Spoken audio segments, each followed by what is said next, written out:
weekend come that weekend. Oh, yeah. Talk a little bit about the Capital One Orange Bowl. It should have been a butt whooping. Huh? Like Florida got the lead and was like, okay, we're going to cruise for the rest of the game. And then it looks like they went on cruise control. It looked like to me they were letting some of the younger guys play a little bit. Mm-hmm. Just they can go out there and get the feel of what's going on, what they'll be doing next year. But Kyle Trask is next year with a year under his belt going into that system. He's going to be nasty. Oh yeah, he's going to be nasty. The only key is if the returning wide receivers, because we're losing a couple, and a few of our big target. If those guys can step up, Florida will be fine. Because the offensive line looked really good yesterday, finally. It looked like they started to gel. Mind you, they were playing Virginia. But it still looked like they were starting to gel. They were starting to get what was going. The run game finally showed up. Right.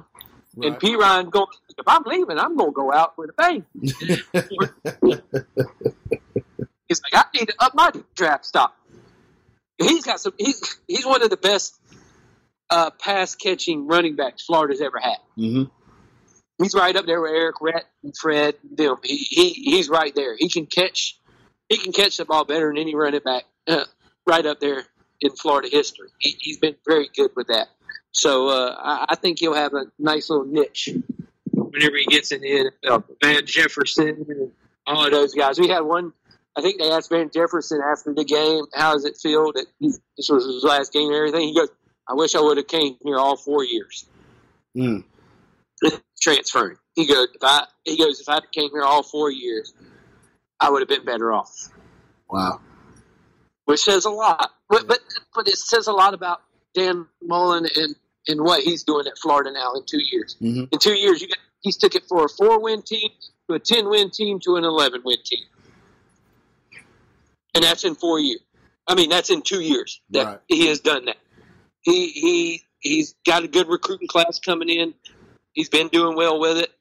Florida's going to be opening up that big, gigantic football-only spot that they're going to be opening up, like a $20 million thing for just ball players, for dorms and for locker rooms and all that stuff. So Florida's going to be here for a pretty good while as long as Dan Mullen wants to stay. Yeah, Florida's looking really good. They for the future here, so they look fantastic. That's why I'm very optimistic about Florida going into the future here, and they can definitely.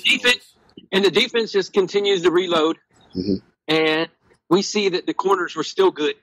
Elam last night putting on a show. I already got Tom McShay talking about how physical and big and everything he is, and he's only a freshman. Yeah. So we got enough. We got enough in every position coming back. Plus, we got the Georgia transfer going to be in next year. Mm-hmm. So, it's going to be fun next year.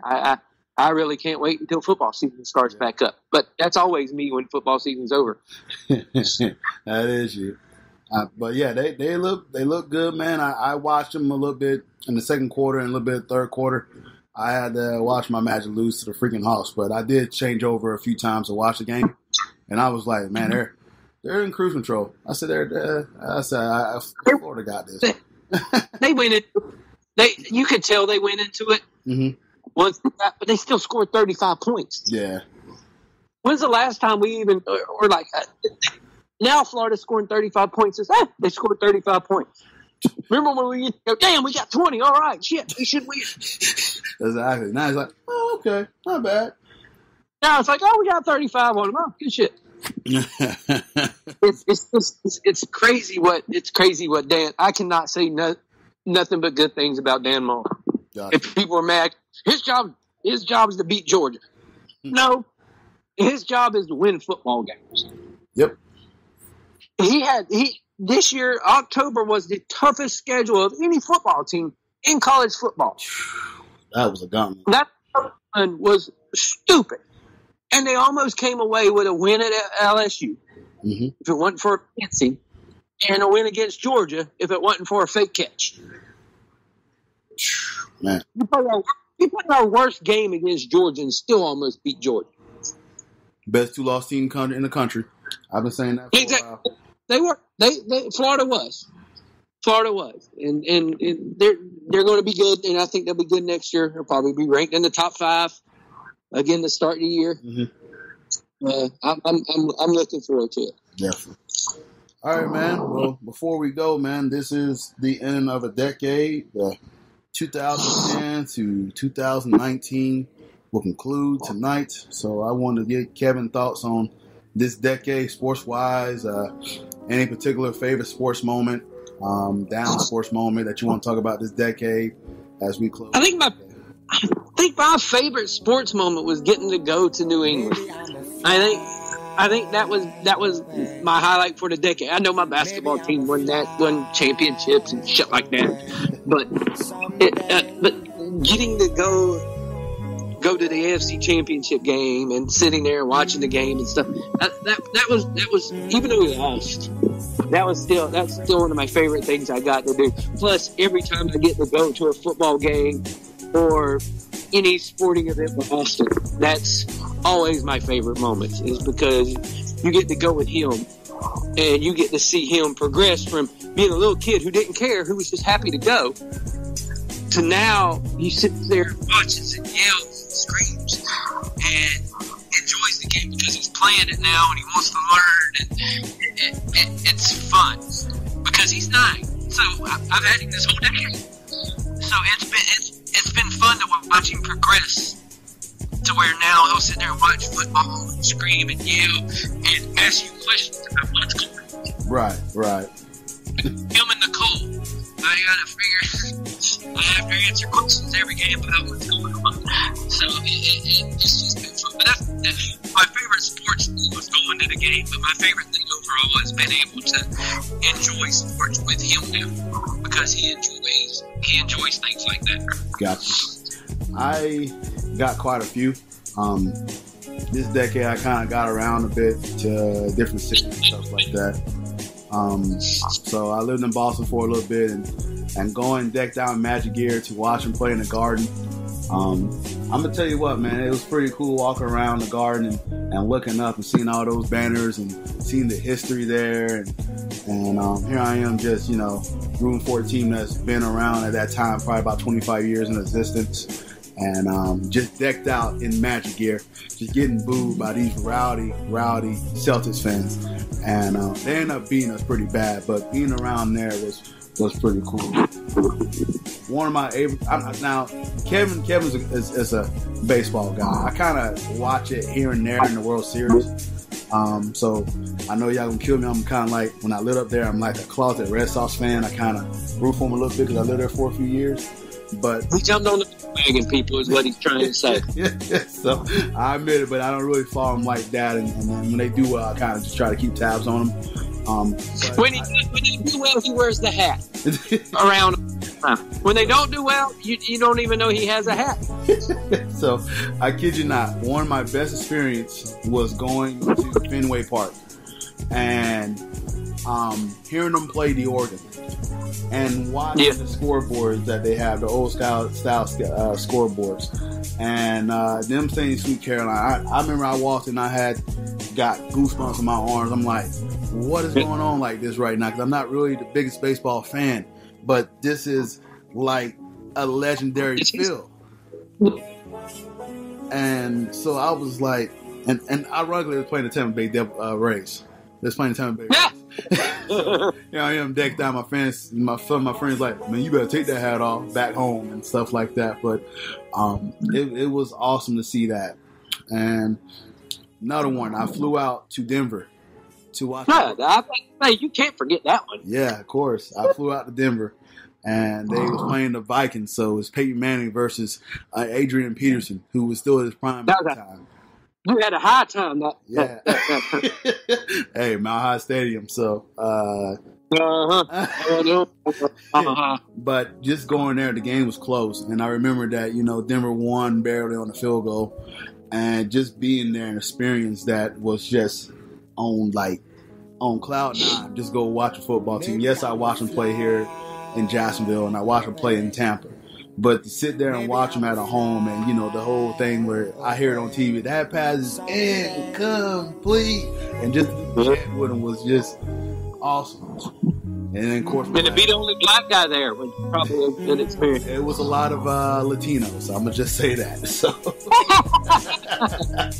yeah, it was a huge Latino population at the game, and as I told you before, there's a bunch of weed farmers there. Yeah, exactly. And as I told Kevin, I wasn't really impressed with the women there. Jacksonville, you go to the football games. San Bay, you go to the football games. There's good looking women walking around the stadium. Denver, I didn't really see that, but I was told that all the good-looking women's in Colorado Springs from a few fans that I kind of conversed with there at the game. Then my last... Cortez is going, the people at the football game, where's the women at? Where the white women at? Colorado Springs. I ran to the Lord. So, then my last one. As y'all know, I root for this Forest Orlando Magic team, and they have had a crappy decade of basketball. Last year, for the first time in 7 years, they made the playoffs. I kid you not, I was crying like a baby. I had it on social media. I got emotional. They was interviewing Evan Fournier and Nick Vucevic about going to the playoffs. So it's just the thing is sticking with your team, no matter the ups or downs or where they at right now. It's so rewarding when something good happens to your team, and for them to make the playoffs in 7 years, it hit me. It hit me because I bleed blue and gold like no other. Like, this is my favorite team of all teams I root for, and for us to make the playoffs in 7 years was like one of my favorite decade moments to watch sports. So there's plenty of things we can discuss. There's plenty of stuff. Like, we went when I took Nicole to her first Gator game and we beat LSU. That one was fun. Because if anybody knows me, I bleed orange and blue. If anything else is going on, I don't care if the Gators are going on. So that's my thing. Another one. Oh, I forgot about this one. When I got to go. When I won ticket, Patrick Young, the basketball player, who was on the podcast before, gave me tickets to a Florida basketball game, and I actually got to go out on the floor at halftime. And right. I got to go out on the floor at halftime and be recognized in front of the crowd. I was at a Florida-Auburn game, and Florida won that game too. But I got to go out on the floor and get recognized, and as I was walking on the floor, as soon as I got the Gator hand, I kissed my hand and hit the Gator head real fast. So that was one of those cool things that I got to do as well. But there's been so many things that getting in arguments with Heat fans at a Magic game.